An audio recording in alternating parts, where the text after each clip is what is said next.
وسلم وبارک علی نبینا محمد وعلی آلہ وصحبہ اجمعین والسلام علیکم ورحمۃ اللہ وبرکاتہ۔ آج جو ہمارا سلسلہ وار درس چل رہا ہے، علمی و دعوتی خیانت اور فکر و تحریر پہ اس کے اثرات، علامہ ڈاکٹر بکر بن عبداللہ ابو زید رحمۃ اللہ علیہ کے رسالے سے۔ اس سلسلے کا آج کا جو ہمارا عنوان ہے وہ اردو ایڈیشن کے صفحہ نمبر 76 پر مصنف رحمۃ اللہ علیہ فرماتے ہیں، فکری آوارگی اور حصول علم میں کمزوری کے اسباب۔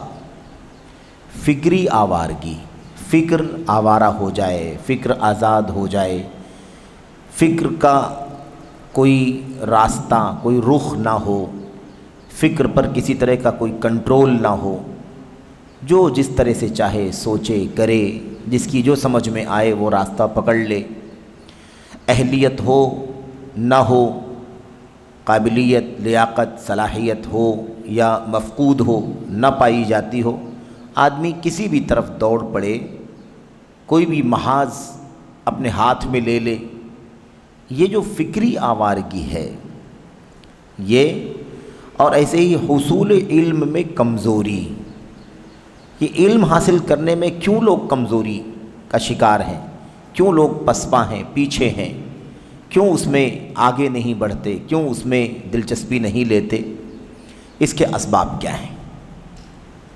تو یہ فکری آوارگی کے اسباب اور حصول علم میں کمزوری کے اسباب، اس پر مصنف رحمۃ اللہ علیہ گفتگو کریں گے۔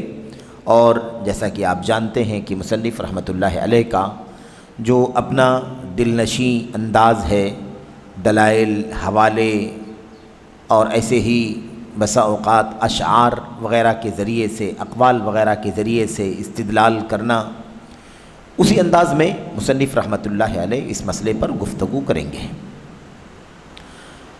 آج کا یہ جو موضوع ہے اس اعتبار سے بہت زیادہ اہمیت کا حامل ہے کہ اس پوائنٹ کو پڑھ لینے کے بعد ہمارے سامنے براہ راست وہ موضوع آ رہا ہے کہ دین کے مختلف میدانوں میں، علم کے مختلف میدانوں میں کیسی کیسی علمی خیانت کا سلسلہ چل رہا ہے۔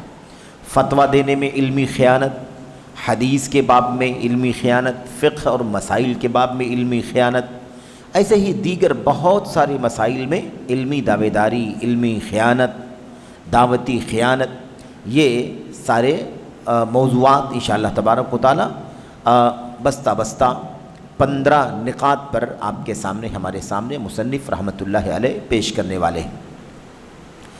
تو آئیے، مصنف رحمۃ اللہ علیہ فرماتے ہیں، ان مذکورہ باتوں سے ہم ایک اہم نتیجے پر پہنچتے ہیں۔ مذکورہ باتیں کون سی ہیں؟ جو ہم لوگوں نے پہلے پڑھا ہے۔ ہم لوگوں نے پہلے جو پڑھا ہے وہ یہ پڑھا ہے کہ علم کیا ہے، علماء کون ہوتے ہیں، علم کا اعتبار کب ہوتا ہے، کسی کے پاس علم کی دولت ہو، علم کی روشنی ہو، علمی طور پر اس کے ہاں پختگی ہو، تو وہ عمر میں بڑا ہو یا چھوٹا ہو، اس سے کوئی فرق نہیں پڑتا۔ جس آدمی کے پاس، جس شخص کے پاس صحیح معنوں میں علم ہے، علم کی دولت سے مالا مال ہے، علم کے ہتھیار سے مسلح ہے، علم کے نور سے مجلہ ہے، وہ چھوٹا بھی ہے تو بڑا ہے، عمر کے اعتبار سے چھوٹا بھی ہے تو بڑا ہے، کیونکہ وہ علم والا ہے۔ صاحب علم کو علم بڑا بنا دیتا ہے، اور جو شخص علم سے کورا ہے، علم نہیں ہے، اس کی عمر کچھ بھی ہو، وہ حقیقت میں علم کے میدان میں، علم کے اعتبار سے وہ چھوٹا ہے، گرچہ وہ عمر میں بڑا ہو۔ تو اصاغر کا معنی، اصاغر کا مفہوم، 1 2 3 4 معانی مصنف رحمۃ اللہ علیہ نے بیان فرمائے، اور پھر اس کے بعد خلاصہ یہ ہوا کہ اصل معیار علم کا ہے۔ علم جس کے پاس ہے وہ اونچا ہے، جس کے پاس علم نہیں ہے وہ چھوٹا ہے، اور علم جس کے پاس ہے اسی کا کام ہے علم کی دعوت، علم کی نشر و اشاعت، علم کی تدریس، تحقیق، تصنیف اور اس کو مختلف انداز سے میرے بھائیوں عمل میں لانا، لوگوں تک پہنچانا، اس سلسلے کی متعلقہ خدمات انجام دینا، یہ سارا کام کس کا ہے؟ جو واقعی علم کی دولت سے مالا مال ہوں، علم کی روشنی سے منور ہوں۔ ورنہ جن کے پاس علم نہیں ہے ان کے پاس نیک نیتی کتنی بھی پائی جائے، جذبہ کتنا بھی پایا جائے، حوصلہ کتنا بھی پایا جائے، لیکن اس اعتبار سے وہ اس کا اہل نہیں ہے کہ وہ علم کی اصل دولت سے مالا مال نہیں ہے۔ تو یہ باتیں جو ہم لوگوں نے پڑھی ہیں، اس کے بعد یہ نقطہ آیا ہے فکری آوارگی اور علم کے حاصل کرنے میں کمزوری کے اسباب۔ نیچے شیخ لکھتے ہیں ان مذکورہ باتوں سے ہم ایک اہم نتیجے پر پہنچتے ہیں۔ وہ جو باتیں ابھی ہم آپ کے سامنے بطور خلاصہ ذکر کر رہے تھے، اسی سلسلے کی، اسی کی طرف اشارہ ہے۔ اہم نتیجے پر پہنچتے ہیں، وہ کیا ہے؟ وہ یہ ہے کہ مفاہیم اور اخلاق میں انحرافات، مفاہیم اور اخلاق میں انحرافات۔ مفاہیم مفہوم کی جمع ہے، یعنی سمجھ، مفہوم کا مطلب سمجھی جانے والی چیزیں، اور اخلاق، ان دو چیزوں میں انحراف یعنی بہک جانا، بھٹک جانا، ادھر ادھر مائل ہو جانا، اور عقائد میں اضطراب اور حیرانی۔ عقیدے میں اضطراب کسے کہتے ہیں؟ پریشانی، بے چینی، حیرانی، یہ عقیدہ رکھیں کہ یہ عقیدہ رکھیں، یہ عقیدہ صحیح ہے کہ یہ عقیدہ صحیح ہے، اس میں جو حیرانی پریشانی ہوتی ہے وہ۔ اور اخلاق اور مفاہیم میں انحراف اور بگاڑ، کہتے ہیں یہ دونوں چیزیں ان جیسی فکری آوارگی کو امت اور اس کی نئی نسل میں اپنا مقام اس لیے حاصل ہوتا ہے کہ علماء کرام تبلیغ دین کے فریضے کی ادائیگی اور عقلوں کو علم نافع کی غذا فراہم کرنے میں پیچھے ہوتے ہیں۔ بہت اچھی طرح سے غور کر کے سمجھنے کی ضرورت ہے کہ مصنف رحمۃ اللہ علیہ کون سا نقطہ سمجھانا چاہتے ہیں۔ آج جب ہم اپنے سماج، معاشرے، اپنے ملک، وطن اور عمومی طور پر دنیا کے حالات پر نظر ڈالتے ہیں تو ہمیں دو چیز دکھائی دیتی ہے۔ ایک چیز دکھائی دیتی ہے کہ لوگوں کی سوجھ بوجھ، لوگوں کی سمجھ، لوگوں کا اخلاق، لوگوں کا رویہ کس طرح سے ان کے اندر بگاڑ پایا جا رہا ہے، کس طرح سے انحراف پایا جا رہا ہے، گمراہی پائی جا رہی ہے، اور عقیدے کے مسئلے میں کس طرح سے لوگ حیران، پریشان، بھٹک رہے ہیں۔ تو مصنف کہتے ہیں کہ یہ دو پہلو یاد رکھیں، مفاہیم اور اخلاق، ایک ہو گیا، اور دوسرا عقائد۔ ان دونوں چیزوں میں جو فکری آوارگی پائی جا رہی ہے، جس کی جو سمجھ میں جو چاہتا ہے سمجھتا ہے، جو چاہتا ہے ذہن بنا لیتا ہے، جو جیسے چاہتا ہے پیش آتا ہے، جو عقیدہ بنانا چاہتا ہے وہ عقیدہ طے کر لیتا ہے۔ یہ جو فکری آوارگی ہے، اس کو امت میں پھیلنے کا سبب کیا ہے؟ یعنی یہ فکری آوارگی امت میں کیوں پھیلتی ہے؟ اور خاص طور پر امت کی نئی نسل، یعنی یہ نوجوان عمر کے لوگ، بچے، اور نئی نسل جو آ رہی ہے، نئی پیڑھی، ان کے درمیان مفاہیم، اخلاق اور عقائد میں فساد، بگاڑ جیسی آوارگی، فکری آوارگی، یہ کیوں پیدا ہوتی ہے، کیوں پھیلتی ہے؟ مصنف کہتے ہیں اس لیے کہ علماء کرام تبلیغ دین کے فریضے کی ادائیگی اور عقلوں کو علم نافع کی غذا فراہم کرنے میں پیچھے ہوتے ہیں۔ دو وجہ ہے اس کی۔ یہ عقیدے کے معاملے میں کوئی بھی عقیدہ رکھ رہا ہے آدمی، سمجھ کے معاملے میں آدمی کچھ بھی سمجھ رہا ہے۔ یہ جو فکری آوارگی ہے، یہ امت میں اور خاص طور پر نئی نسل میں کیوں پیدا ہو رہی ہے؟ اس لیے کہ علماء کرام تبلیغ دین کے فریضے کی ادائیگی میں کوتاہی برت رہے ہیں۔ دین کی تبلیغ کا فریضہ کس کے سر ہے؟ امت کے علماء کے سر ہے، اور وہ بھی کون سے علماء؟ سچے علماء، علماء حق، علماء کتاب سنت، علماء راہ سلف، ان کی ذمہ داری ہے۔ اب یہ کوتاہی اگر کریں، اس میں سستی سے، کاہلی سے، یا کسی بھی طرح کی ہے نا کوتاہی سے کام لیں، اور عقل جو ہے نا، عقل جب تک اس عقل کو علم نافع کا ڈوز نہیں ملے گا تب تک یہ عقل کنٹرول میں نہیں آئے گی۔ ظاہر سی بات ہے، عقل جو ہے جب علم کی روشنی سے منور ہوتی ہے تو اللہ تبارک و تعالیٰ کو پہچانتی ہے، اللہ کی وحدانیت کی دلیلوں کو پہچانتی ہے، حق اور ناحق کی تمیز کرتی ہے یہ عقل، ہدایت اور ضلالت میں فرق اور امتیاز کرتی ہے یہ عقل، روشنی اندھیرے کو سمجھتی ہے یہ عقل۔ لیکن اگر علم نافع کا ڈوز، علم نافع کی غذا اگر عقل کو نہ ملے تو پھر عقل کیا ہوگی؟ حیوانوں کی طرح ہوگی، جانوروں کی طرح ہوگی۔ انسانی عقل بھی اگر ہوگی تو اس کی سوجھ بوجھ حیوانوں جیسی ہوگی، جیسا کہ اللہ تعالیٰ نے کیا فرمایا، لہم قلوب لا یفقہون بہا ولہم آذان لا یسمعون بہا ولہم اعین لا یبصرون بہا، ان کے پاس دل ہے مگر یہ سمجھتے نہیں، آنکھیں ہیں یہ دیکھتے نہیں، کان ہیں یہ سنتے نہیں، اولئک کالانعام، یہ جانوروں کی طرح، یہ کس کی طرح ہیں؟ کالانعام، جانوروں مویشیوں کی طرح، بل ہم اضل، بلکہ اس سے بھی زیادہ گمراہ۔ تو عقلیں، انسان کی عقلیں، انسانوں کی عقلیں جب تک علم نافع، کیا ہے علم نافع؟ قرآن، اللہ کے کلام کی آیات، بینات، براہین، دلائل، اور ایسے ہی اللہ کے نبی علیہ الصلوۃ والسلام کی سنتیں، حدیثیں، ایسے ہی امت کے سلف کی سیرت، حضرات صحابہ کرام، تابعین اور خیر القرون کا میرے بھائیو نمونہ، یہ اصل میں علم نافع ہے۔ یہ کیا ہے؟ علم نافع ہے۔ علم تو بہت ہو سکتا ہے دنیا کے اندر، لیکن علم نافع کیا ہے؟ علم نافع کتاب، سنت اور صحابہ کا علم ہے، جیسا کہ ہم نے اس سے پہلے بھی آپ کے سامنے ذکر کیا ہے، اور بطور یاد دہانی پھر آج بات کر لیتے ہیں کہ علامہ ابن القیم رحمۃ اللہ علیہ نے لکھا ہے ایک شعر میں العلم قال اللہ قال رسولہ قال الصحابۃ ہم اولو العرفان، علم نام ہے قال اللہ نے فرمایا، اس کا علم نام ہے قال رسولہ، اللہ کے رسول نے فرمایا، علم نام ہے قال الصحابۃ، صحابہ کرام نے فرمایا۔ علم تین چیزوں کا نام ہے، اللہ نے کہا، نبی نے کہا، صحابہ کرام نے کہا۔ ہم اولو العرفان، یہی صحابہ علم والے ہیں، معرفت والے ہیں۔ تو علم کی اصل میں پہچان یہی ہے، علم کی پہچان یہی ہے کہ وہ قال اللہ، قال الرسول، قال الصحابہ کا نام ہے۔ تو اب انسانی عقلوں کو اگر قال اللہ، قال الرسول، قال الصحابہ، اگر اس کی غذا نہ ملے، انسانی عقلوں کو کس سے فیڈ کرنا ہے؟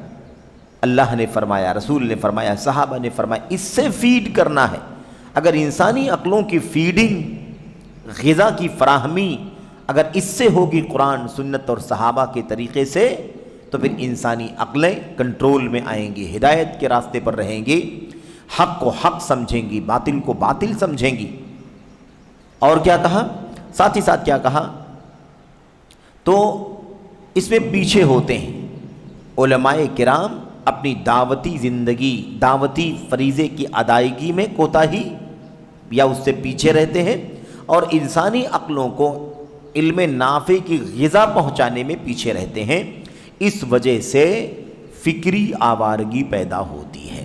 فکری آوارگی، فہم، سمجھ، اخلاق و کردار اور عقیدے کے بگاڑ، عقیدے میں، ایمان میں فساد و بگاڑ، بے راروی، اور فہم جس کو کہتے ہیں، جس کو منہج ہم کہتے ہیں، سمجھنا کیسے ہے، قرآن کو، سنت کو سمجھنے کے لیے ہمارا ضابطہ کیا ہے، اس میں جو بگاڑ پیدا ہوتا ہے، اور پھر اخلاق یعنی رویے اور بیہیویئر میں جو بگاڑ پیدا ہوتا ہے، ان سب کی وجہ صرف یہی ہے، بڑی وجہ یہی ہے کہ علماء کرام تبلیغ دین کے فریضے کی ادائیگی میں کوتاہی، اور ایسے ہی عقلوں کو علم نافع کی غذا فراہم کرنے میں پیچھے رہتے ہیں۔ یہ بہت بڑا مسئلہ ہے، یہ بہت بڑا مسئلہ ہے، تاکہ انہیں کسی بھی قسم کے خارجی مؤثر سے محفوظ رکھا جا سکے۔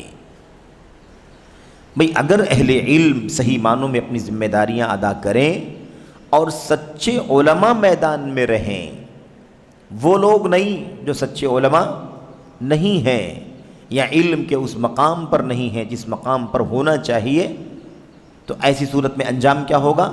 لوگ فکری آوارگی کا شکار ہوں گے، فکری آوارگی کا شکار ہوں گے۔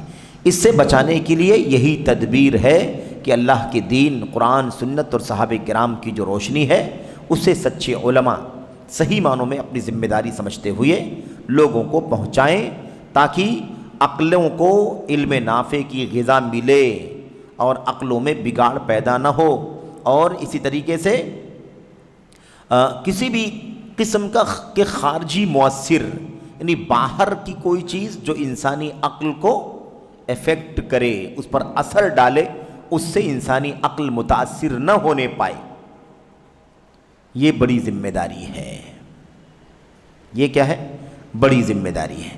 اس ذمہ داری میں کوتاہی کی وجہ سے اور عقل کو صحیح علم نافع کی غذا نہ ملنے کی وجہ سے یہ فکری آوارگی، عقیدے کی آوارگی، عقیدے کا بگاڑ، منہج کا فساد، اخلاق و کردار کا فساد، یعنی اگر آپ سرسری طور پر اگر بات کرنا چاہیں تو جتنے بھی فساد و بگاڑ ہیں، عقیدہ، ایمان، عمل، کردار، منہج، سلوک، تمام چیزوں کا جو بگاڑ اور فساد ہے، جس کو فکری آوارگی کے نام سے خاص طور پر یاد کیا ہے مصنف نے، یہ صرف اور صرف اس لیے ہے کہ وہ علم کی روشنی صحیح معنوں میں نہیں پہنچائی جا رہی ہے۔ پہنچانے والے صحیح معنوں میں جو علماء ہیں وہ پہنچانے میں کوتاہی کریں، یا صحیح معنوں میں جو علماء نہیں ہیں وہ ایکٹیو رہیں، وہ پہنچائیں، تو دونوں صورتوں میں انجام کیا ہوگا؟ انجام یہ ہوگا کہ فکری آوارگی بڑھے گی، فکری آوارگی کا خاتمہ نہیں ہوگا، لوگوں کا راستہ درست نہیں، لوگوں کا اخلاق درست نہیں، لوگوں کا عقیدہ درست نہیں، سب اتھل پتھل اور بے چینی، اضطراب، الجھن، اس طرح کے ماحول میں وقت لوگوں کا برباد ہوگا، ضائع ہوگا۔ تو یہ بنیادی مسئلہ ہے کہ اگر کسی بھی طرح کے خارجی مؤثر، اب خارجی مؤثر یہ لفظ بہت اہم ہے، شیخ نے جامع طور پر استعمال کر لیا، المؤثرات الخارجیہ، خارجی باہر کی چیزیں جو ایفیکٹ کرتی ہیں۔ تو باہر کی چیزوں میں کیا ہے؟ جتنے انحراف والے راستے ہیں، جتنے بھی فرقے ہیں، جتنے بھی ڈگر ہیں، جتنے بھی نئے جدید مناہج ہیں، نئے راستے ہیں، وہ سب کے سب کیا ہیں؟ وہ سب کے سب خارجی مؤثر ہیں۔ رافضیت اثر ڈال رہی ہے، خارجیت اثر ڈال رہی ہے، دنگے فساد کی ذہنیت اثر ڈال رہی ہے، صوفیت اثر ڈال رہی ہے، جھوٹی باتیں اثر ڈال رہی ہیں، انسان کی اپنی لاجک اور دانشوری اثر ڈال رہی ہے، اس طرح کے اور بہت سارے مؤثرات۔ یہ خارجی مؤثرات اثر نہ ڈال پائیں، اس کے لیے ضروری ہے کہ سچے علماء اپنی ذمہ داری دعوتی فریضے کی ادائیگی میں انجام دیں اور عقلوں کو صحیح علم، نفع بخش علم کی غذا پہنچے۔ یہ اس پیراگراف کا خلاصہ ہے۔ شیخ نے ہماری فکر کو جھنجھوڑا ہے، حالات جو بگڑے ہیں، عقیدے کا بگاڑ، منہج کا بگاڑ، اخلاق کا بگاڑ، اس پر انہیں کافی درد ہے، کافی دکھ ہے، اس کا اظہار وہ کر رہے ہیں۔ اب شیخ نے دو باتیں کہی ہیں، دو باتیں، ایک ہے علماء دین کا، علماء کرام کا تبلیغ دین کی فریضے کی ادائیگی سے پیچھے رہنا، اور عقلوں کو علم نافع کی غذا نہ ملنا۔ اب ایک چیز تو یہ ہوگی کہ علماء کرام اپنی فریضے دعوت کی ادائیگی میں کوتاہی برتیں یا اس سے پیچھے رہیں، یہ سبب ہے۔ ابھی آگے یہ بات بھی آ رہی ہے کہ جو علماء سچ مچ اس کے اہل ہیں وہ اگر اپنی ذمہ داری ادا کرنے میں کوتاہی برت رہے ہیں، پیچھے ہیں، آگے آنا چاہیے، وہ آگے نہیں ہے، تو وہ اللہ تعالیٰ کے یہاں جواب دہ ہوں گے، اللہ کے ہاں جواب دہ ہوں گے۔ دوسرا مسئلہ ہے نااہلوں کا آگے آنا، نااہلوں کا آگے آنا، جو اس میدان کے، علم کے میدان کے لوگ نہیں ہیں، ان کا آگے آنا۔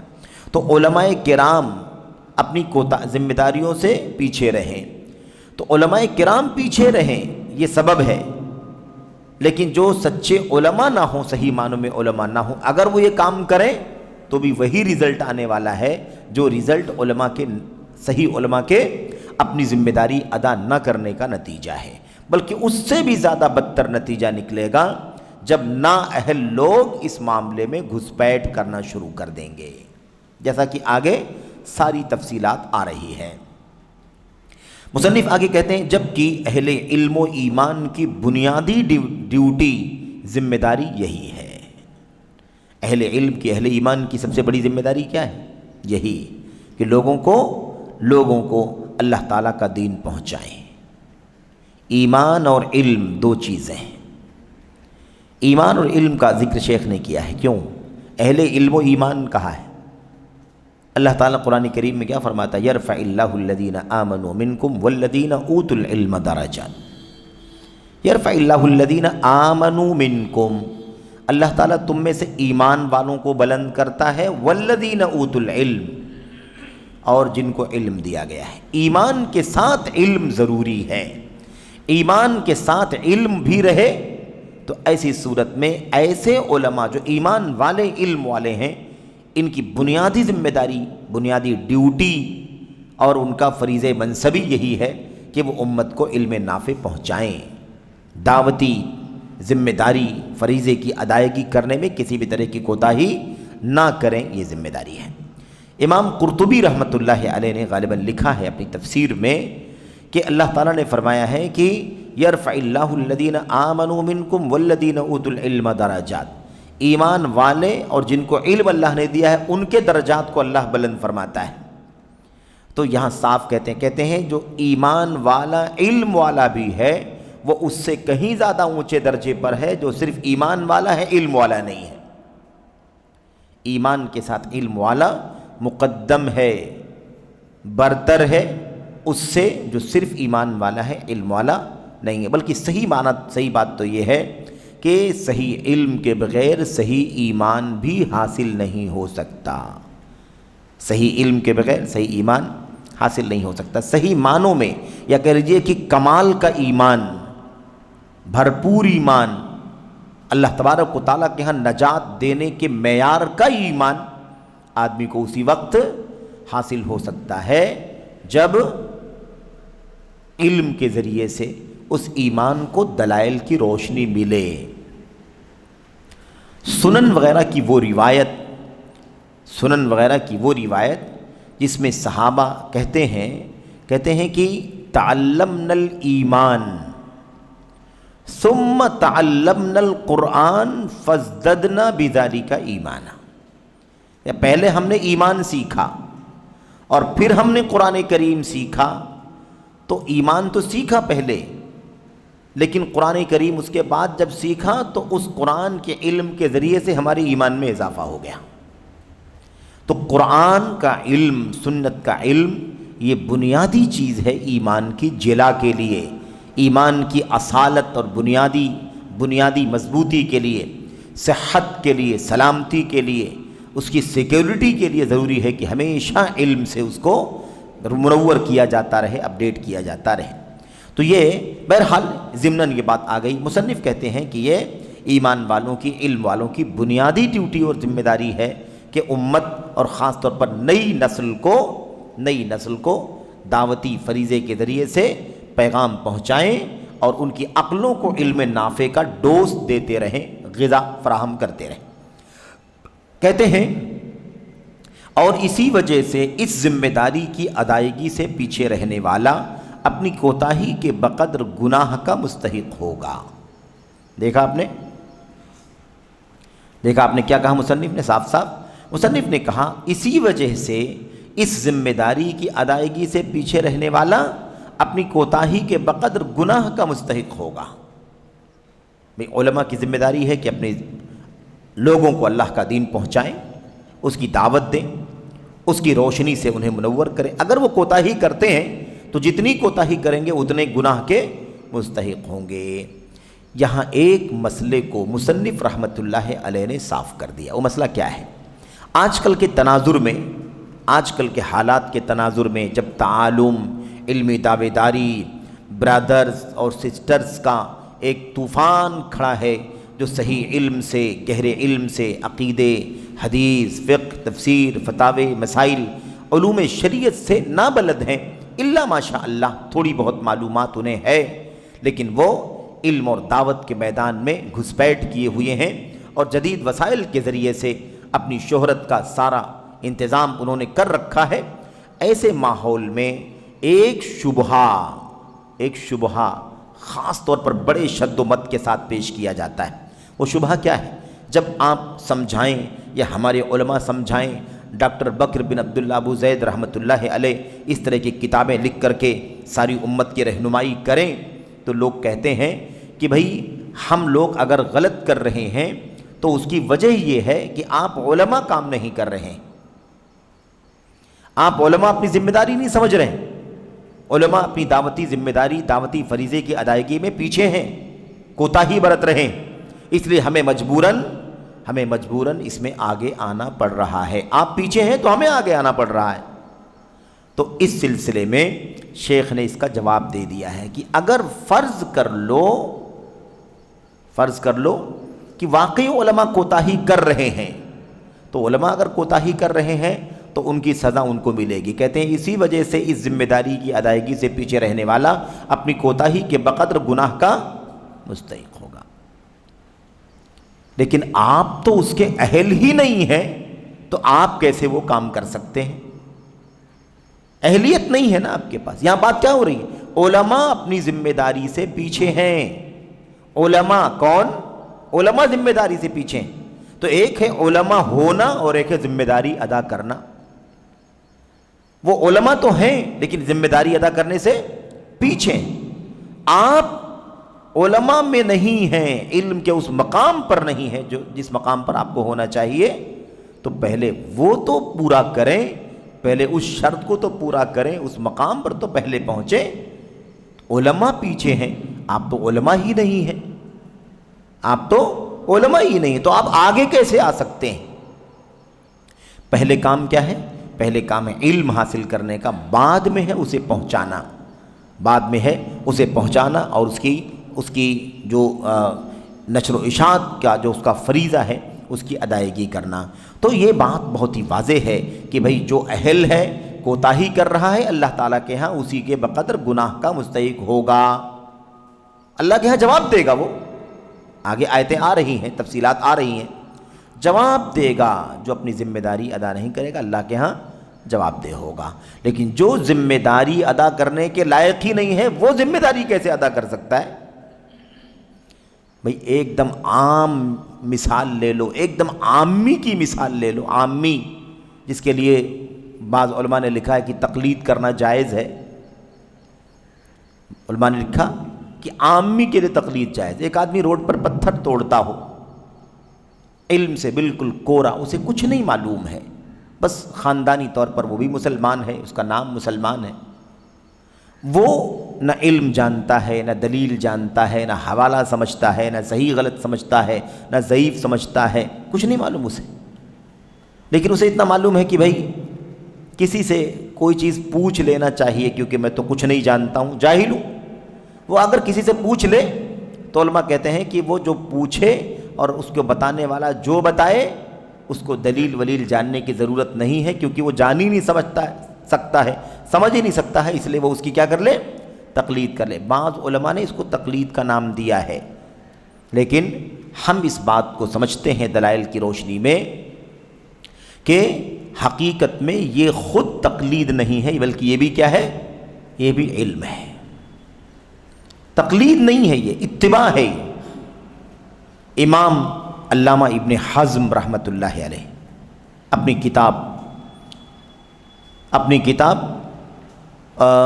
جو ان کی مشہور کتاب ہے اور بڑی ہی عظیم الشان کتاب ہے، اس کتاب کا نام ہے الاحکام فی اصول الاحکام، الاحکام فی اصول الاحکام۔ اس کتاب میں انہوں نے بڑی تفصیل سے لکھا ہے، تقلید کے جواز کے قائلین کی تردید کرتے ہوئے کہ جو لوگ اس کو تقلید کہتے ہیں کہ ایک عام آدمی جاہل ہے، نابلد ہے، وہ سمجھ نہیں سکتا، دلیل نہیں جان سکتا، علم نہیں معلوم، قرآن کی آیت نہیں معلوم، سنت نہیں معلوم، اس کو کوئی مسئلہ ہے گھر کا، وراثت کا، مثال کے طور پر کوئی نکاح طلاق کا مسئلہ ہے، کوئی خلا کا مسئلہ ہے، وہ کسی بھی دیکھا کہ یہ صاحب عالم لگتے ہیں، یہ صاحب ہے نا دیندار لگتے ہیں، علم والے لگتے ہیں، وہ آ کر کے کہے بھائی ایسا ایسا مسئلہ ہے، بتائیے ایسا کروں کہ نہیں کروں، ایسا میرے لیے کرنا حلال ہے کہ حرام ہے؟ تو اب جو اس کو وہ جواب دے دے بے حرام ہے، مت کرو، حلال ہے کر لو، وہ جا کر کے ویسے ہی کرنا شروع کر دے، تو اس کو کیا کہتے ہیں؟ اس کو ہمارے بعض سلف سے، پرانے علماء سے لے کر کے آج تک، اس کو کئی علماء کہتے ہیں کہ یہ کیا ہے؟ تقلید ہے۔ موجودہ دور کے علماء معاصرین بھی اس کو تقلید کہتے ہیں، لیکن علامہ ابن حزم فرماتے ہیں کہ یہ بھی تقلید نہیں ہے، بلکہ کیا ہے؟ اتباع ہے۔ ایک جاہل آدمی اسی آیت پر عمل کر رہا ہے جس آیت میں اللہ نے کیا فرمایا؟ فَاسْأَلُوا أَهْلَ الذِّكْرِ إِن كُنتُمْ لَا تَعْلَمُونَ۔ اگر تمہیں معلوم نہیں ہے تو پوچھ لو، اگر معلوم نہیں ہے تو علم والوں سے پوچھ لو۔ اب وہ اللہ کی کلام کی آیت کریمہ پر عمل کر رہا ہے، علم والوں سے پوچھنے کے لیے کہا اللہ نے، پوچھ رہا ہے، تو یہ اتباع کر رہا ہے کہ تقلید کر رہا ہے؟ اللہ کے حکم پر عمل کر رہا ہے کہ نہیں کر رہا ہے؟ تو اتباع ہے نا، یہ تقلید تو نہیں ہے۔ تقلید تو بلا دلیل کسی کے پیچھے بھاگنے کو کہتے ہیں۔ اور اللہ کے نبی کی حدیث میں کیا ہے؟ اللہ کے نبی صلی اللہ علیہ وسلم نے فرمایا تھا انما شفاء العی السؤال، جس آدمی کو مسئلہ نہ معلوم ہو، راستہ نہ معلوم ہو، اس کا علاج کیا ہے؟ عاجز آدمی کا علاج کیا ہے؟ پوچھ لینا، سوال کر لینا۔ ہلا سألوا اذا لم يعلموا، اللہ کے نبی نے ایک حدیث میں تنبیہ کرتے ہوئے صحابہ کرام سے کیا کہا؟ ہلا سألوا اذا لم يعلموا، جب انہیں نہیں معلوم تھا تو پوچھا کیوں نہیں؟ جب انہیں نہیں معلوم تھا تو پوچھنا چاہیے، تب پوچھا کیوں نہیں؟ تو اللہ کے نبی یہاں پر پوچھنے کا حکم دے رہے ہیں، اللہ اپنے کلام میں پوچھنے کا حکم دے رہا ہے۔ تو اب آپ سوچئے کہ اللہ کلام الہی میں کہے پوچھ لو، اللہ کے نبی حدیث میں کہیں کہ پوچھ لو، تو جب ایک آدمی کو مسئلہ نہیں معلوم ہے، وہ پوچھنے کے لیے آ رہا ہے، تو اللہ کے کلام پر عمل کر رہا ہے، سنت پر عمل کر رہا ہے کہ نہیں؟ تو اللہ کے کلام پر، نبی کی سنت پر عمل کرنا اتباع ہے کہ تقلید ہے؟ اتباع ہے، کیونکہ وہ جس کے پاس آ کر کے پوچھ رہا ہے، اس سے یہ نہیں پوچھ رہا ہے کہ تو اپنی مرضی کے مطابق بتا دے کہ حلال ہے کہ حرام ہے، تو بتا کہ اللہ کے دین میں حلال ہے کہ حرام ہے۔ سمجھ رہے ہیں نا؟ جس سے پوچھ رہا ہے اس سے اس لیے پوچھ رہا ہے تاکہ وہ اگر اس کو منمانی عمل کرنا ہوتا تو خود ہی عمل کر لیتا وہ، اس لیے وہ کس کے پاس آیا؟ اس کے پاس آیا ہے جو اس کو دین کی رہنمائی کرے، کرنا چاہیے کہ نہیں کرنا چاہیے، حلال ہے کہ حرام ہے۔ اور جس کے پاس آیا ہے اس کی بھی ذمہ داری ہے کہ وہ اپنی من کی مرضی نہ بتائے، قرآن و سنت بتائے۔ تو دلیل ہے کہ نہیں دلیل ہے؟ یہ اتباع ہے، تقلید نہیں ہے۔ خیر یہ بات تو بیچ میں آ گئی، ضمناً آ گئی، ضمناً آ گئی۔ وہ مسئلہ کیا چل رہا تھا؟ مسئلہ یہ چل رہا تھا کہ علماء کرام اگر کوتاہی کریں گے اللہ کے ہاں جواب دیں گے۔ جب علماء کرام کوتاہی کریں، اپنا کام نہ کریں، تو آپ کو علماء کا کام کرنے سے پہلے علم حاصل کرنے کا کام کرنا ہے، پہلے علم حاصل کرنا ہے، اس کے بعد وہ کام کرنا ہے۔ اگر علماء کام نہیں کرتے ہیں تو اس کی کیا دلیل ہے کہ جہلا، لا علم، عدم اہلیت کے باوجود کام کرے؟ تو میں کہہ رہا تھا کہ ایک عام آدمی کی دلیل اگر سمجھنا چاہیں، جو روڈ پر پتھر توڑنے والا آدمی ہے، تو اس کی دلیل سمجھ لیں کہ یہ تو ایسے ہی ہو گیا کہ علماء کوتاہی کریں، اپنی ذمہ داری ادا نہ کریں، تو جاہل آ کر کے کہے کہ علماء آپ لوگ کام نہیں کر رہے ہیں تو مجھے کرنا پڑ رہا ہے۔ اگر کسی آدمی کو ڈرائیونگ نہ آتی ہو، ڈرائیونگ نہ آتی ہو، ایک شخص کو ڈرائیونگ آتی ہے لیکن وہ ڈرائیونگ کرنے کو تیار نہیں ہے، گاڑی ڈرائیو نہیں کرنا چاہتا، کوتاہی کرتا ہے، گاڑی ڈرائیو نہیں کرتا۔ اب ایک اناڑی آدمی کھڑا ہو جائے، بولے بھئی آپ نہیں گاڑی ڈرائیو کریں گے تو مجھے ہی کرنا پڑے گا، کیا اس کو کوئی اجازت دے گا؟ تو میرے بھائی ایک دم عام آدمی کو، بچے کو سمجھنے کی مثال ہے کہ جب وہ اس کا اہل ہی نہیں ہے تو وہ کام کیسے کر سکتا ہے؟ اب اگر یہ ہو کہ نہیں، جب وہ جس کو علم ہے ڈرائیونگ کا وہ ڈرائیونگ نہیں کر رہا ہے تو اب مجھے ہی کرنا ہے، گرچہ میں نہیں جانوں، تو انجام کیا ہوگا اس کا؟ انجام ہوگا ایکسیڈنٹ ہوگے، حادثے ہوں گے، موت ہوگی، اور کیا کیا مسائل پیدا ہوں گے۔ بالکل یہ ایک چھوٹی سی ادنا سی مثال ہے، اللہ کا دین، توحید، عقیدہ، سنت، حلال حرام، فرائض واجبات اور دیگر سارے مسائل کہیں زیادہ اونچے ہیں، سمجھنے کے لیے یہ مثال ہے۔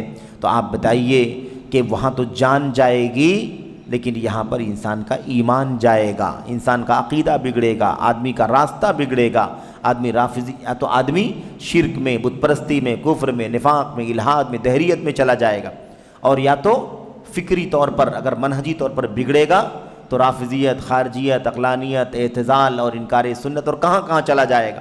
اس لیے ضروری ہے کہ یہ کام کون کرے؟ جو اس کا اہل ہے، جو اس کے لائق ہے۔ اس کے بعد یہ دیکھیے آگے مزید اور بیان کر رہے ہیں، کہتے ہیں اعراض و بے اعتنائی کا ایک مظہر یہ ہے کہ بعض اہل علم اپنی مجلسوں میں ان اضطرابات اور نقطہ نظر کے آنے اور قبول کرنے کے سبب پر تو بحث کرتے ہیں، مگر اس سبب پر ٹھہر کر غور نہیں کرتے، بلکہ اپنی خوابگاہوں میں پڑے رہتے ہیں۔ کیا مطلب ہے اس کا؟ مطلب یہ ہے کہ لوگ اس پر تو بحث کرتے ہیں۔ بعض علماء کیا کرتے ہیں؟ بعض علماء اس پر تو بحث کرتے ہیں کہ لوگ عقیدے سے بے توجہی برت رہے ہیں، لوگ ایمان کے معاملے میں توجہ نہیں برت رہے ہیں، لوگ منہج اور فہم اور اخلاق کے معاملے میں بے توجہی برت رہے ہیں۔ اس پر تو انہیں بہت دکھ ہوتا ہے، اس پر بہت دکھ ہوتا ہے، اس پر کافی گفتگو کرتے ہیں اور اپنی بے چینی کا اظہار کرتے ہیں۔ لوگ اپنا اپنا نقطۂ نظر، لوگ اپنی اپنی رائے، اپنا اپنا خیال شیئر کرتے ہیں اس مسئلے میں، لیکن اس مسئلے پر غور نہیں کرتے ہیں کہ یہ حالات جو بگڑے ہیں یہ بگڑے کیوں ہیں۔ بگاڑ پر غور کرتے ہیں کہ یہ فلاں بگاڑ فلاں بگاڑ فلاں بگاڑ چل رہا ہے، لیکن اس پر غور نہیں کرتے ہیں کہ بگاڑ کی وجہ کیا ہے۔ یہ شیخ سمجھا رہے ہیں کہ علماء اپنی ذمہ داریاں ادا کریں۔ علماء یہ تو بحث کرتے ہیں سماج میں شرک ہے، سماج میں بدعت ہے، سماج میں انحراف ہے، سماج میں لادینیت ہے، سماج میں الحاد ہے، دہریت ہے، سماج میں رافضیت ہے، خارجیت ہے، دنگا ہے، فساد ہے، آتنک ہے، انکار حدیث ہے، توہین صحابہ وغیرہ، اس پر بہت پریشان ہے، لیکن اس پر غور نہیں کرتے ہیں کہ اس میں کوتاہی ہم کر رہے ہیں۔ ہماری اپنی ذمہ داری کیا ہے؟ اس ذمہ داری کو ادا کرنا ضروری ہے۔ یہ شیخ بکر بن عبداللہ ابو زید رحمۃ اللہ علیہ تجزیہ کر رہے ہیں کہ آج حالت ایسی ہے عام طور پر، اور جیسا کہ آپ جانتے ہیں کہ یہ کتاب 30 سے 35 سال پہلے کی کتاب ہے، یہ 1408 کی کتاب ہے، یہ آج 1438 نہیں بلکہ 1446 چل رہا ہے، تقریباً 40 سال کے قریب ہو رہے ہیں، 38 سال پہلے کی کتاب ہے یہ۔ آپ تو جو اس وقت یہ دکھ کا اظہار کر رہے تھے، آج کیا صورتحال ہے؟ تو کہتے ہیں مگر اس سبب پر ٹھہر کر غور نہیں کرتے کہ اس کا سبب کیا ہے، اور سبب جس پر گفتگو کی وہ کیا ہے؟ جس سبب پر گفتگو کی شیخ نے وہ کیا ہے؟ علماء اپنی دعوتی ذمہ داری کو ادا کرنے میں پیچھے ہیں، اور عقلوں کو کنٹرول میں لانے، عقلوں کو سنبھالنے میں علم نافع کی غذا جو پہنچنی چاہیے وہ نہیں پہنچ رہی، اس پر غور نہیں کرتے، بلکہ کیا کرتے ہیں؟ اپنی خوابگاہوں میں پڑے رہتے ہیں، یعنی سوئے پڑے ہیں، غفلت کا شکار ہیں، غفلت کا شکار ہیں، اس کی فکر نہیں کرتے۔ آگے دیکھیے، بھلا انہیں کیسے سکون رہتا ہے؟ بکر بن عبداللہ کیا کہتے ہیں رضی اللہ، ابو زید رحمۃ اللہ علیہ کیا کہتے ہیں؟ بھلا انہیں کیسے سکون رہتا ہے؟ یعنی یہ علماء ہیں، سچے علماء، منہج کے علماء، کیسے سستی کوتاہی برتتے ہیں، کیسے اس ذمہ داری کی ادا کرنے میں پیچھے کیسے رہتے ہیں؟ انہیں بھلا سکون کیسے رہتا ہے جبکہ دشمن ان کے گھروں کے دروازوں پر موجود ہوتا ہے؟ دشمن گھر کے دروازے پر موجود ہے اور یہ سکون سے بیٹھے ہوئے ہیں۔ کیسے سکون میں بیٹھے ہوئے ہیں؟ اور کیا ہے؟ بلکہ بسا اوقات ان کے گھروں میں جا گھسا ہوتا ہے۔ دشمن دروازے پر بیٹھا ہوتا ہے، بلکہ کبھی کبھی کیا ہوتا ہے؟ دشمن گھروں میں گھسا ہوا ہوتا ہے۔ دیکھ لو کیا حالات ہیں۔ ہمیں یاد آتی ہے جماعت کے ایک معروف عالم ہے نا، ڈاکٹر فریوائی صاحب سے کسی ایک جلسے کانفرنس کے موقع پر ملاقات ہوئی تھی۔ انہوں نے عملی واقعہ بتلایا کہ اچھے علماء کے گھروں میں خارجیت کوٹ کوٹ کر کے گھسی ہوئی ہے۔ خارجی فکر، جہاد کے نام پر دنگا، فساد، جان مال آبرو کو نقصان پہنچانا، تکفیری نظریہ، حکمرانوں کو کافر، علماء کو کافر، عوام کو کافر، رعایا کو کافر۔ وہی جو سید قطب اور سید کیا نام ہے محمد سرور نائب زین العابدین کا جو عقیدہ تھا، وہی عقیدہ اچھے اچھے سلفی علماء کے گھروں میں بچے کا عقیدہ بگڑا ہوا ہے، بچی کا عقیدہ بگڑا ہوا ہے، پوتے کا عقیدہ بگڑا ہے، پوتی کا عقیدہ، ایسے واقعات. تو بکر بن عبداللہ ابو زید رحمۃ اللہ علیہ فرماتے ہیں بھلا یہ علماء جو صحیح معنوں میں دعوتی دین کی ذمہ داری ادا کر سکتے ہیں، یہ کیسے انہیں چین کیسے آتا ہے، یہ آخر سکون سے کیسے رہتے ہیں جبکہ دشمن گھر کے دروازے پر بیٹھا ہوا ہے، بلکہ بسا اوقات دشمن گھر کے اندر داخل ہو چکا ہے. تو اب اگر ایک شخص عالم فاضل صحیح خالص سلفی منہج کا علم بردار اور اس کی بیوی انحراف کا شکار، اس کا بیٹا انحراف کا شکار، اس کا بھائی انحراف کا شکار، اس کا باپ انحراف کا شکار، اس کا بچہ انحراف کا شکار، تو آپ بتائیے دشمن کیا ہے؟ دشمن گھر کے اندر گھس گیا ہے کہ نہیں گھس گیا؟ یہ ہے شیخ رحمۃ اللہ علیہ بتلاتے ہیں. اب اس کے بعد کہتے ہیں اس کے اسباب کو سرسری طور پر حسب ذیل نقاط میں اس طرح بیان کیا جا سکتا ہے. کیا وجہ ہے؟ اسباب کیا ہیں اس کے؟ اس بگاڑ کے اسباب کیا ہیں؟ اس کو کہتے ہیں کہ اگر ہم پوائنٹ وائز بیان کریں تو کل 6 پوائنٹ ہمارے سامنے آتے ہیں.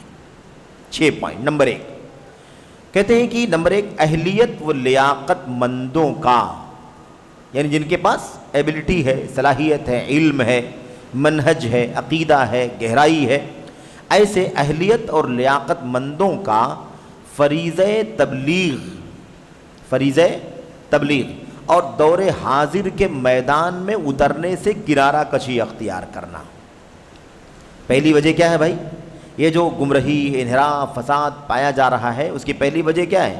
اس کی پہلی وجہ یہ ہے کہ جو سچ مچ سچے صلاحیت والے، علم والے، لیاقت والے، اہلیت والے علماء ہیں، ان علماء کا فریضہ تبلیغ کی ادائیگی سے اور ایسے ہی دور حاضر کے میدان میں اترنے سے کنارہ کشی اختیار کرنا. حیران ہو جائیں گے آپ سوچ کر، شیخ نے کہا ہے دور حاضر کے میدان میں. یہ 38 سال پہلے کی کتاب ہے. اس وقت کا جو دور حاضر تھا اس میں یہ طوفان والا میڈیا نہیں تھا جس کو سوشل میڈیا کہتے ہیں، جس کو حقیقت میں سماجی رابطے کی ویب سائٹیں یا چینلز کے نام سے جانا جاتا ہے. یہ اس زمانے میں نہیں تھا، رہا ہو تو بہت محدود رہا ہوگا، لیکن آج جس طرح سے اس کا ایک شعلہ ابل رہا ہے، ایک لہر ہے، طوفان بپا ہے. سوشل میڈیا اور اس کے نیٹ ورک اور اس کے وسائل، اس کی سائٹیں، اس کے چینلز جتنے بھی ہیں، یہ سب نہیں تھا اس زمانے میں. اس وقت شیخ کہتے ہیں کہ دور حاضر کے میدانوں میں ان صلاحیت مند علماء کا اترنے سے پیچھے ہٹنا کتنا بڑا مسئلہ ہے.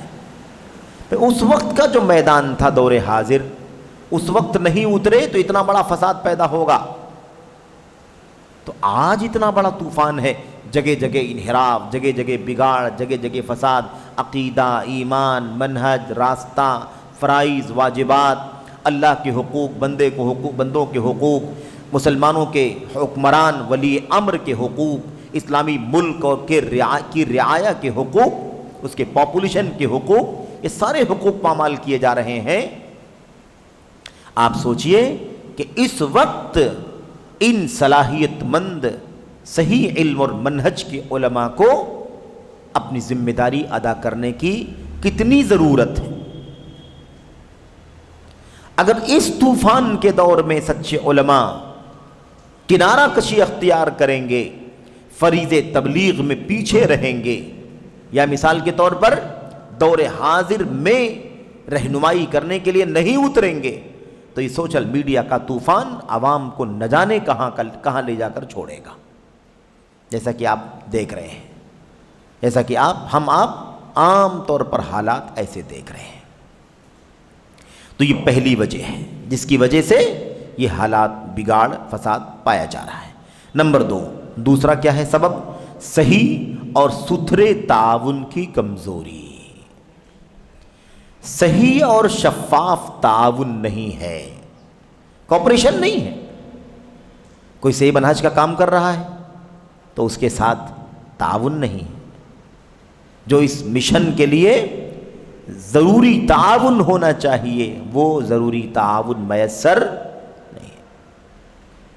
تعاون تو دور کی بات ہے، کھینچ تان ہے کہ نہیں، دل آزاری ہے، دل شکنی ہے، اور حوصلے پست کرنا ہے، خدمات کو، کوششوں کو، ٹوٹی پھوٹی کوششوں کو کنڈم کرنے کی کوشش کرنے کا ماحول ہے۔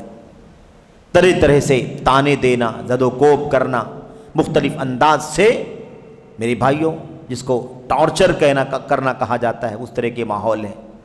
بلکہ ساتھ دینے کے بجائے وہ بات یاد آتی ہے نبی کریم صلی اللہ علیہ وسلم کی، جس میں آپ نے فرمایا تھا لا یضرہم من خذلہم، جو انہیں بے سہارا چھوڑ دے گا انہیں کوئی نقصان نہیں پہنچے گا۔ بے سہارا اکیلا چھوڑ دینے کا ماحول ہے۔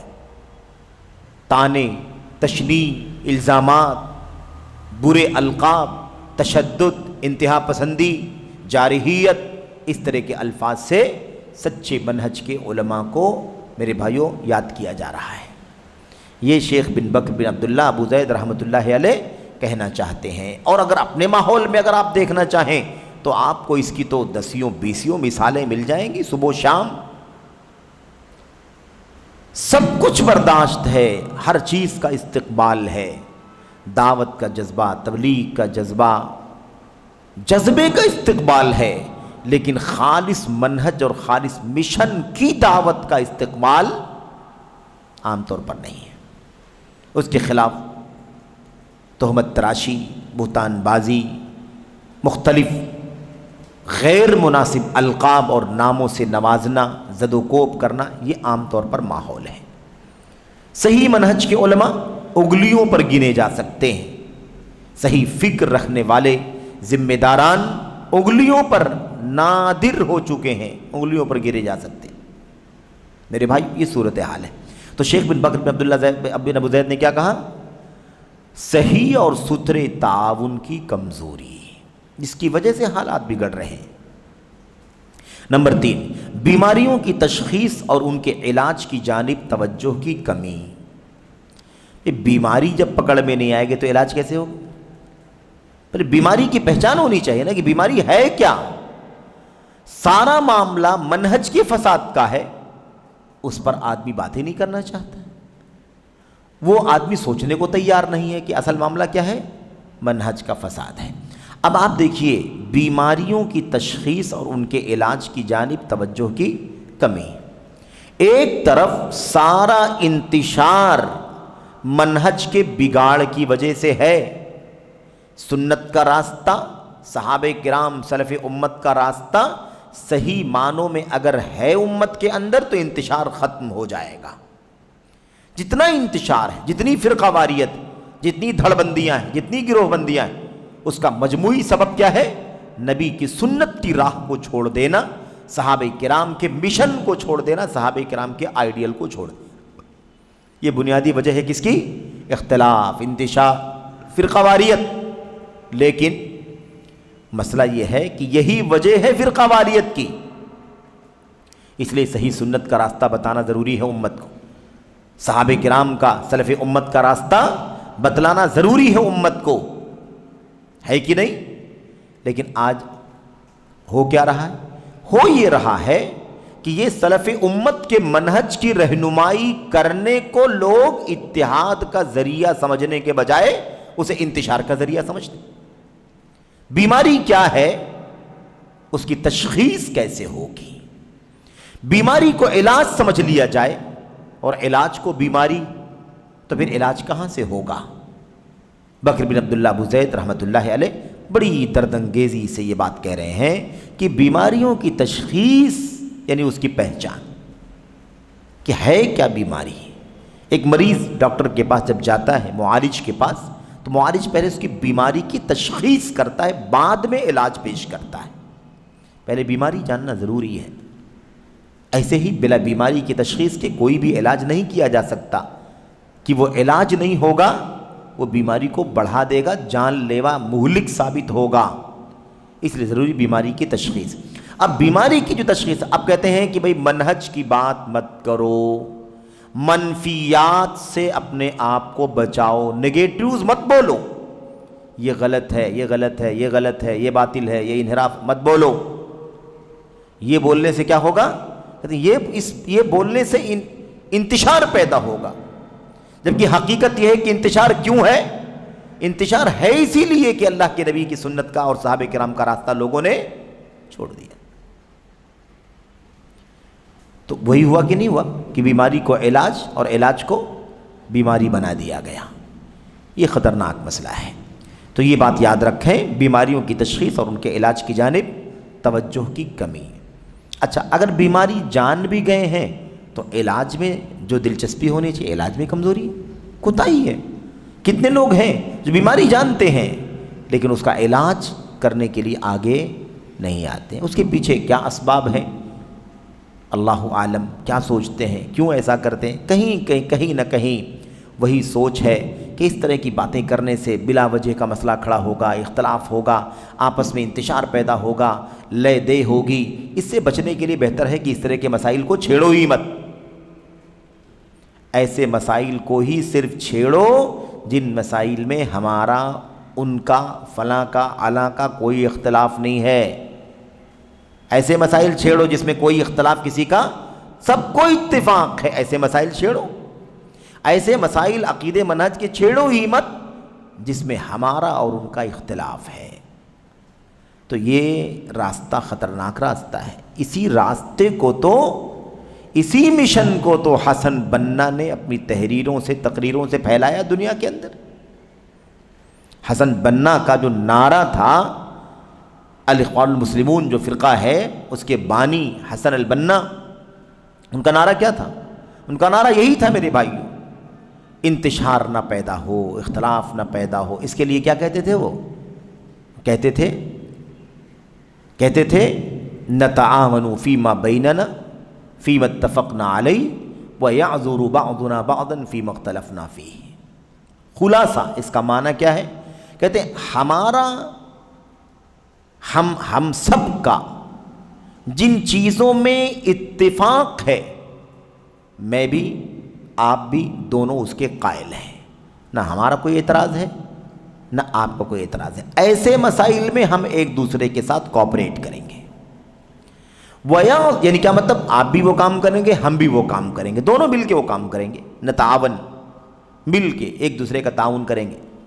اور جن چیزوں میں ہمارا آپ کا اختلاف ہے، جن چیزوں میں ہمارا آپ کا اختلاف ہے، اس میں ہم ایک دوسرے کو معذور سمجھیں گے، نہ آپ ہمارے خلاف بولیں گے اور ہم آپ کے خلاف بولیں گے۔ تو دنیا میں کون سا دین پھیلے گا بتائیے؟ بھئی جہاں اختلاف ہے، اگر وہ واقعی اختلاف، واقعی قابل تردید ہے، تو اس اختلاف کا علاج ہونا چاہیے کہ نہیں ہونا چاہیے؟ یہ کیا طریقہ ہے؟ پھر تو کوئی اختلاف رہے گا ہی نہیں، کوئی اختلاف نہیں رہے گا۔ بھئی جن چیزوں میں ہم آپ ایک ہیں اس میں ہم ساتھ میں رہیں گے، جس میں ہمارا آپ کا اختلاف ہے اس میں آپ ہمیں چھوڑ دیں، ہم آپ کو چھوڑ دیں، پھر چلتے رہو، ہے کہ نہیں؟ سخاوت، فیاضی، کرم، نوازی، ضیافت، یہ سب عربوں کے ہاں تھا کہ نہیں تھا؟ بھئی اس میں سب کا اتفاق ہے، مسلمان بھی اتفاق کرتے ہیں، غیر مسلم بھی اتفاق کرتے ہیں، چلو بھئی ٹھیک ہے۔ اب جس میں اختلاف ہے وہ بت پرستی ہے اور ہمارے یہاں ایک اللہ کی توحید ہے، تو اب کیا کریں گے؟ اس میں اختلاف رہے گا کہ نہیں رہے گا؟ کیسے ہو سکتا ہے کہ ہم چھوڑ دیں آپ کو اور اس کے خلاف نہ بولیں؟ آپ ہمارے خلاف نہ بولیں، ہم آپ کے خلاف نہ بولیں، نہیں، آپ ہمارے خلاف بولیں نہ بولیں، ہم آپ کے خلاف بولیں گے۔ انکار منکر ہوگا، اصلاح حال کی کوشش کی جائے گی، جو اس کے شرعی ضابطے ہیں ان ضابطے کو ملحوظ رکھتے ہوئے اس مشن کو قیامت کی صبح تک ایک طبقہ امت کا ضرور اپنے کاندھوں پر لیے رہے گا۔ اس لیے یہ فلسفہ سلفیت کا، اہل حدیثیت کا فلسفہ نہیں ہے، یہ عقل پرستانہ ہے نا، اور اخوانیت کی جو سوچ ہے، حسن بنا کی جو نظریہ ہے، اس نظریے کی چیز ہے۔ تیسری چیز، چوتھی چیز کیا ہے؟ حالات جو بگڑے ہوئے ہیں، جو حالات میں کیا کہتے ہیں، فکری آوارگی جس کو کہا، یہ جو پھیلی ہوئی ہے، اس کی وجہ کیا ہے؟ نمبر 4، ایمانی قوت کے فقدان کے سبب شہرت طلبی کے مرض کا ناسور بن جانا۔ چوتھا سبب ہے، کتنا اہم سبب ہے، سمجھ میں آ رہا ہے کہ نہیں آ رہا ہے؟ آسان سا جملہ ہے، ایمانی قوت کا فقدان۔ ایمانی قوت ایمان ہے، لیکن طاقت جو ہونے کی، مضبوطی ایمان کی وہ نہیں۔ ایمانی طاقت کی کمزوری کے سبب شہرت طلبی یہ ہمارا ناسور بن چکی ہے۔ کیسے فیمس ہوں، کیسے کریز ملے، کیسے مقبولیت ہو۔ اب ظاہر سی بات، مقبولیت کے لیے تو میٹھی میٹھی باتیں کرنی پڑیں گی۔ اختلاف کریں گے تو کون آپ کو قبول کرے گا؟ اعتراض کریں گے تو کون ہضم کرے گا؟ رد کریں گے، نقد کریں گے تو کون آپ کو اپنے گلے لگائے گا بھائی؟ تو شہرت پانے کے لیے تو سب کو لے کے چلنا پڑے گا تو شہرت ہو۔ نہ بولو اس کے خلاف، نہ بولو اس کے خلاف، نہ بولو اس کے خلاف، تاکہ اپنا گراؤنڈ کیا رہے؟ بنا رہے۔ یہ شہرت طلبی کی بیماری ناسور بن چکی ہے، اس لیے کہ ایمان کمزور ہے۔ بھئی میں مانوں نہ مانوں، آپ مانے نہ مانے، تیسرا مانے نہ مانے، زید عمر بکر کوئی مانے نہ مانے، دنیا طلبی آئی تو ایمان کی کمزوری کی وجہ سے آئی، شہرت طلبی آئی تو ایمان کی کمزوری کی وجہ سے آئی، شہرت طلبی آئی اخلاص کی کمزوری کی وجہ سے آئی۔ میں نہیں مانوں تو نہیں مانوں، لیکن حقیقت اور سچائی یہی ہے میرے بھائیوں۔ اس لیے کہ یہ ممکن نہیں ہے کہ آدمی کا ایمان مضبوط ہو اور وہ شہرت کا، سستی شہرت کا بھوکا بن کر کے بھاگ رہا ہو، ایسا نہیں ہو سکتا ہے میرے بھائیوں۔ تو بہت بنیادی مسئلہ ہے۔ آج آپ دیکھ لیجئے کریز کے لیے کیا کیا نہیں ہو رہا ہے، شہرت طلبی کے لیے کیا کیا نہیں ہو رہا ہے۔ عناوین ایسے جو سب کو پسند ہوں، اسٹائل اور انداز ویسا جو سب کو بھائے، ہے کہ نہیں؟ اور اس کے علاوہ میرے بھائیوں لب و لہجہ، انداز، اسلوب، یہ سب ایسا جو لوگوں کو پسند آئے، ہے کہ نہیں؟ اس کے اندر ایسے ایسے مٹیریل، ایسی چیزیں جس کے ذریعے سے مجلس دلچسپ بن جائے، شوق پیدا ہو۔ میرے بھائیوں، میرے بزرگوں، اب اگر اسی کو معیار بنا لیا جائے تو پھر آپ بتائیے کہ کہاں سے اصولوں کا، منہج کا کام ہوگا؟ منہج کا کام آپ کو کرنا ہے، اگر توحید بتلانی ہے، عقیدے کا کام کرنا، توحید بتلانا ہے، تو شرک اور مشرکین کی تردید کرنی ہے کہ نہیں کرنی؟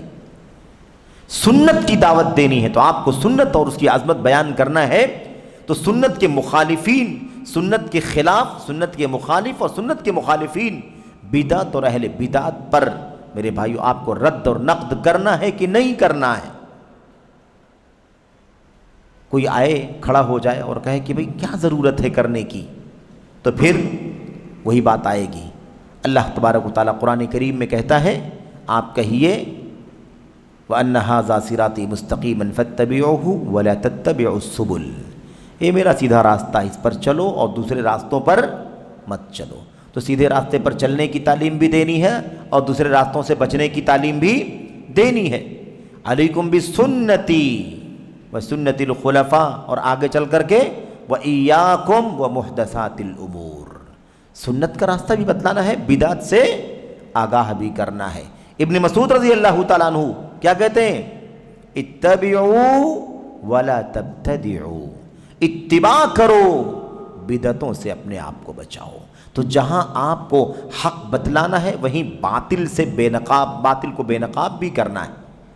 جہاں آپ کو ہدایت بتلانی ہے وہیں ضلالت کی راہوں سے آپ کو آگاہ بھی کرنا ہے لوگوں کو۔ یہ دونوں چیزیں ضروری ہیں۔ تو یہ بات بڑی اہم ہے کہ ایمانی قوت کی فقدان یعنی غائب ہو جانے کی وجہ سے شہرت طلبی کے مرض کا ناسور بن جانا۔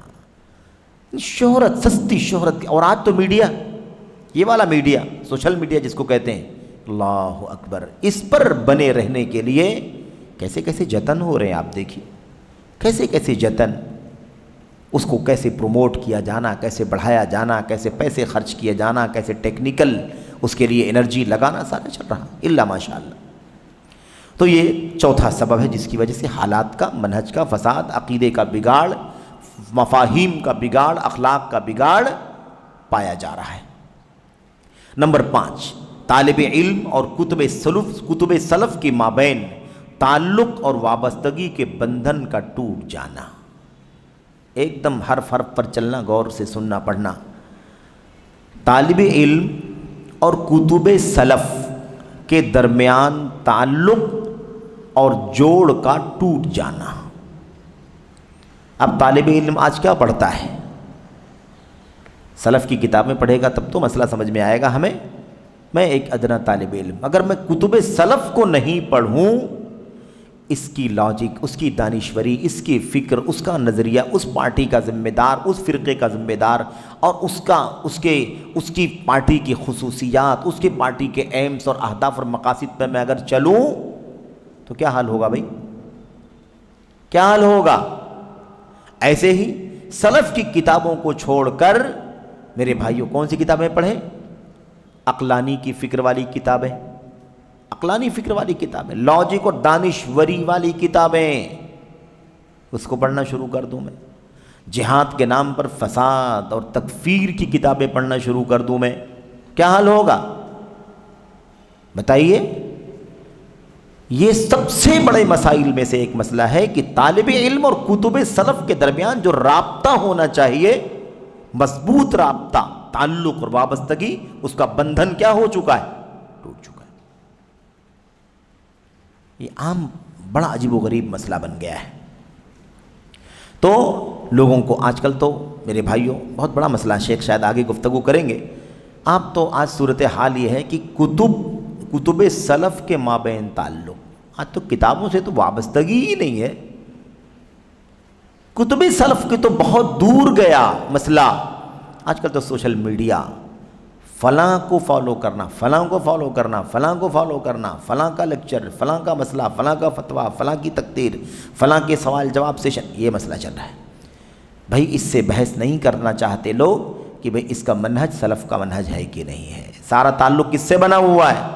جو ذرا جمتا ہے، جو دل کو جچتا ہے، جو فکر کو میچ ہوتا ہے، جو میرے بھائیوں کسی اور وجہ سے آدمی کی طبیعت سے ہم آہنگ ہوتا ہے، لوگ اس سے وابستہ ہوتے ہیں۔ کتب سلف سے تعلق اور اس سے وابستگی کیا ہو چکی ہے؟ کمزور ہو چکی ہے، بلکہ بندھن ہی ٹوٹ چکا ہے۔ کیونکہ اب دیکھیے آگے شیخ کیا کہہ رہے ہیں، کہتے ہیں کیونکہ اب حصول علم مذکرات یعنی نوٹس اور جدید مؤلفات پر منحصر ہو گیا ہے۔ اب شیخ پرانی بات کر رہے ہیں، اس دور میں ہوتے تو بات کرتے، آج کل کے میڈیا اور سوشل میڈیا کے حالات پر گفتگو کرتے۔ 38 سال پہلے کی کتاب ہے، اس لیے شیخ مدارس، جامعات، کالجز، یونیورسٹیز کی بات کر رہے ہیں کہ آج ہو کیا گیا ہے، ایک طالب علم سلف کی کتابوں کو نہیں پڑھنا چاہتا ہے، بلکہ کیا پڑھ رہا ہے؟ وہ علم کا حصول کس سے جڑ گیا ہے؟ نوٹس، شارٹ نکال کر دے دیا گیا، خلاصہ بنا کر کے دے دیا گیا ہو، سمجھ رہے ہیں؟ اور کیا ہے؟ جدید مؤلفات، آج کل کا رائٹر، فلاں رائٹر، فلاں رائٹر، فلاں مصنف، فلاں مصنف، ان نئی کتابوں پر لوگ منحصر ہو گئے ہیں، سلف کی کتابیں نہیں پڑھنا چاہتے، جبکہ اصل علم، ہدایت، حق، فتنوں میں اپنے آپ کو سنبھالنا، بچانا، اس کا ایک ہی ذریعہ ہے اللہ کی توفیق کے بعد سلف امت کی کتابوں سے اپنے آپ کو جوڑنا۔ سمجھ رہے ہیں؟ یہ صورتحال ہے۔ یہ ہے پانچویں سبب کہ آج حصول علم مذکرات۔ اب شیخ کہتے ہیں نوٹس پر، جامعات میں یونیورسٹیوں میں کیا چلتا ہے؟ نوٹس چلتے ہیں، نوٹس، ایک سبجیکٹ کا نوٹس، 10 صفحے، 20 پیج، 50 پیج، 100، 200 پیج میں پورا، بس اسی کو پڑھ لیا، اسی کا ایگزام دے دیا، اسی کا رزلٹ آ گیا، اسی پر فیل پاس ہو گئے، بس۔ اصل کتابیں جو ہیں وہ کب پڑھی جائیں گی؟ کون پڑھے گا اسے سلسلہ کمزور ہو چکا۔ اب علامہ بکر بن عبداللہ ابو زید اس پر اپنے دکھ کا اظہار کر رہے ہیں۔ اگر آج یہ دیکھتے کہ عوام تو عوام، بڑی تعداد میں طلباء اور بڑی تعداد میں بعض علماء بھی پورے طور پر سوشل میڈیا پر ڈیپینڈ ہیں، تو ان کے وہ اگر اس طرح کے حالات اگر دیکھتے، اس کا مشاہدہ کرتے، تو آپ سوچئے کہ کتنے دکھ کا اظہار کرتے۔ یہ صورتحال ہو گئی ہے۔ تو کتابیں نہیں پڑھنا چاہتے لوگ، وہ ایسے ایسے لیکچر سننا چاہتے ہیں جس میں مزہ آئے، دلچسپی لگے، کانوں کو لذت ملے، علم ہو کہ نہ ہو، سلف کے حوالے ہوں کہ نہ ہو، کوئی اصول ہو کہ نہ ہو، منہج ہو کہ نہ ہو، نہیں۔ یہ صورتحال ہو گئی ہے۔ نمبر 6 اور آخری چیز کیا ہے؟ اصطلاحات میں، اصطلاحات علمی زبان کو ایسی چیزوں سے بدل دینا جو کتب سلف کے لیے مطلوب علمی زبان سے ہم آہنگی نہیں رکھتا۔ اب علمی اصطلاحات ہوتی ہے نا، علمی اصطلاحات کی علمی زبان ہوتی ہے، علمی زبان۔ اب مثال کے طور پر مرسل، معضل، منقطع، مقطوع، مرفوع، یہ سب کیا ہے؟ اصطلاحات ہیں۔ علمی زبان یہی ہے، علمی زبان یہی ہے۔ اب اس سے نکل کر کے کوئی آدمی اس کو کیا کرے؟ اس کو علمی زبان استعمال کرنے کے بجائے اپنی تعبیر استعمال کرے، اپنی تعبیر استعمال کرے، تو اس سے وہ جو اصل ہے وہ کھو جائے گا کہ نہیں کھو جائے گا؟ تو شیخ کہتے ہیں کہ اصطلاحات میں علمی زبان کو ایسی چیزوں سے بدل دینا جو کتب سلف کے لیے مطلوب علمی زبان سے ہم آہنگی نہیں رکھتا۔ یہ 6 اسباب ہیں جو مصنف رحمۃ اللہ علیہ نے یہاں بیان فرمائے ہیں۔ کہتے ہیں یہ مذکورہ بیماریوں کو جنم دینے والے چند مصائب اور آلام ہیں، چند مصیبتیں اور درد ہیں۔ اللہ سبحانہ و تعالی ہی معید و معاد ہے۔ کس سے لوٹیں گے؟ کس سے مدد مانگیں گے؟ اللہ تعالیٰ ہی سے مدد مانگی جا سکتی، اللہ ہی کے پاس لوٹ کر کے جانا ہے، اللہ ہی سے ملنا ہے، اللہ ہی کے پاس ہمیں حساب و کتاب کے لیے کھڑا ہونا ہے، اس کا احساس ہونا چاہیے۔ تو یہ شیخ رحمۃ اللہ علیہ نے 6 باتیں یہاں پر ذکر فرمائی ہیں۔ اب آگے انشاءاللہ تبارک و تعالیٰ جو ہم اگلے سیشن میں باتیں پڑھنے والے ہیں، اس میں امت کے چوٹی کے ائمہ اور علماء کی کچھ باتیں پیش کریں گے، جس سے یہ ثابت ہوگا کہ یہ سب حالات جو بگڑے ہوئے ہیں وہ کیوں بگڑے ہوئے ہیں، یعنی انہی باتوں کو بطور دلیل وہ ثابت کریں گے، سلف امت کے اقوال سے، آیات سے، ایسے ہی اور بہت سارے حوالوں سے، جس سے یہ بات پائے ثبوت کو پہنچیں گی کہ جو موجودہ حالات میں جو فتنہ ہے، فساد ہے، یا مثال کے طور پر مذکورہ جو بیماریاں ہیں، ان بیماریوں کا سبب یہی چیزیں ہیں۔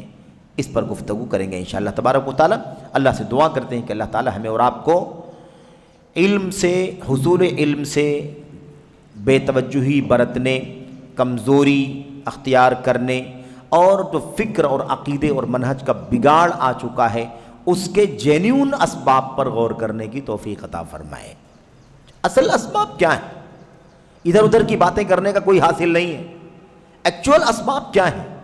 اب اگر آپ ان 6 باتوں کو اچھی طرح سے سنے ہیں، آپ نے پڑھا ہے، سنا ہے، تو آپ ان 6 باتوں کو ذہن میں رکھ کر عالم اسلام پر نظر ڈالیں، اپنے حالات پر، اپنے علاقے، محلے، ملک، وطن، شہر، دنیا کے حالات پر، اور جو یہ فتنہ فساد مچا ہوا ہے، جو بیماریاں ہیں، جو منہجی انحرافات پائے جا رہے ہیں، اس کا سبب آپ کو سمجھ میں آئے گا کہ یہ 6 اسباب ہیں مجموعی طور پر، جس کی وجہ سے آج علم کا حال یہ ہو چکا ہے۔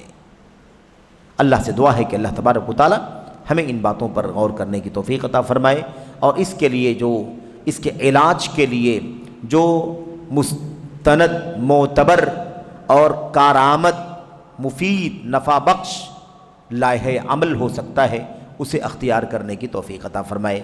آمین رب العالمین، وصلی اللہ وسلم وبارک علی نبینا محمد وعلی آلہ وصحبہ اجمعین۔ السلام علیکم ورحمۃ اللہ وبرکاتہ۔